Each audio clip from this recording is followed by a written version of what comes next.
We are witnessing a quiet pivot in American politics. Politicians who built their careers on radical systemic overhauls are suddenly distancing themselves from their most extreme proposals. Alexandria Ocasio-Cortez is currently leading this shift.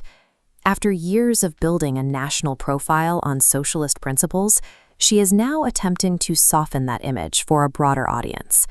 Her record, however, is clear. She openly campaigned with figures like Bernie Sanders, championing platforms that her allies are now trying to treat as if they never happened. In reality, there are no back seats in national policy. You cannot spend years campaigning to defund the police and the military and then expect the public to forget those were the core pillars of your agenda. This was a cradle-to-grave vision.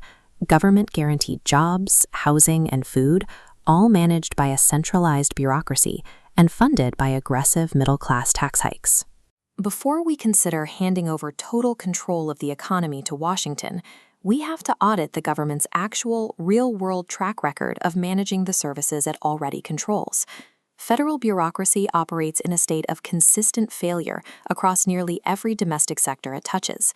The evidence suggests that increasing a program's budget rarely correlates with its success. Consider public education. We'll look at New York City as our primary case study, which operates one of the most heavily funded school systems in the world. Despite spending $34,000 per student, only 43% pass a basic English test. When a school fails its fundamental job to ensure a child can read, funding levels become irrelevant. We see the same pattern in public housing. Government-managed housing projects have historically become so synonymous with hardship and decay that they are recognized as failures in almost every corner of American culture. In these basic domestic sectors, throwing astronomical sums of tax money at a government bureau has failed to provide a stable or high-quality outcome for the citizens relying on them. The stakes are even higher in healthcare.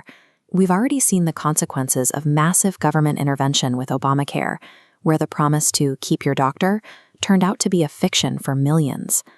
If a government agency lacks the competence to ensure a child can read, why would we trust that same administrative structure to manage the logistics of critical, life-saving medical care? Expanding the government's reach into every facet of our lives doesn't solve these problems. It simply scales the failure, leading to more stolen tax wealth and more broken promises.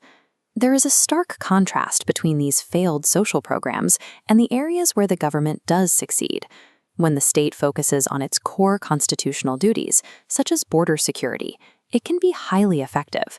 The United States military provides another example of operational success. When the government stays within its appropriate lane, it maintains a level of competence that is absent from its domestic bureaus.